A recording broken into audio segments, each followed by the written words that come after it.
Dyma ddigwyddodd pan gafodd Iesu Grist ei eni. Roedd ei fam Mair wedi dyweddio i Joseph o deulu'r brenin Dafydd. Cyn priodi, dyma hi'n darganfod bod ysbryd glân Duw wedi gwneud hi'n feichiog. Roedd Joseph yn ddyn da, a doedd e ddim eisiau codi cwilydd ar Mair yn gyhoeddus, felly roedd yn ystyried yn dawel i ganslo'r briodas. Tra roedd Joseph yn meddwl am hyn, cafodd breuddwyd a gwelodd angel Duw yn dweud wrtho, Joseph, yr ysbryd glân sydd wedi gwneud Mair yn feichiog, mae'n iawn i ti phriodi hi. Ar ôl i'r babi gael ei eni, rho'r enw Iesu iddo, a mae fydd yn achub ei bobl o'i pechodau.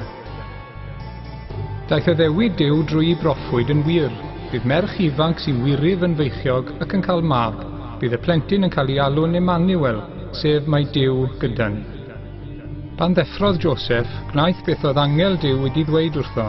Priododd Mair, ond chafodd e ddim rhyw gyda hi nes yw mab gael ei eni.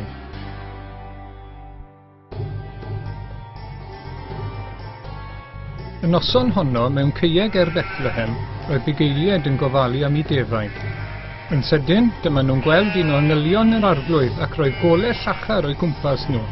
Roedden nhw wedi dychryn am ei bywydau, ond dwedodd yr angel, pidiwch bod ofn, mae gen i newyddion da i chi, bydd yn gwneud pobl ym mhobman yn llawen iawn. Mae chachubwr wedi ei eni heddiw yn rhef y brenin Dafydd, Crist yr arglwydd. Byddwch yn ei nabod am ei fod wedi lapio mewn cadachau ac yn gorwedd ar wely gwair.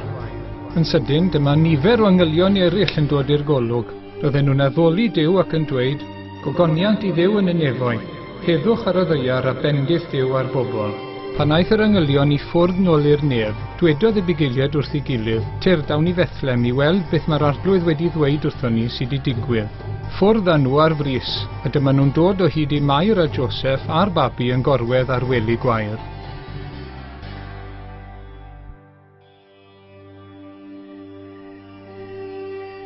Herod oedd y brenin pan gafodd Iesu ei eni ym mhentre Bethlehem, Jwdea. Dath gwir doeth o wledydd y dwyrain a gofyn, ble mae'r un sy'n newydd gael ei eni yn frenin yr Iddewon? Gwelson ni seren yn codi yn y dwyrain a dyn ni yma i'w addoli e.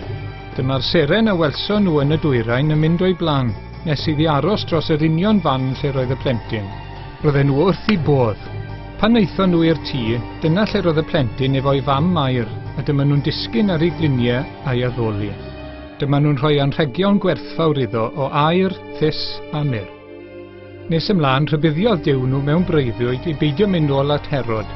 Felly dyma nhw'n teithio adre ar hyd ffordd gwahanol.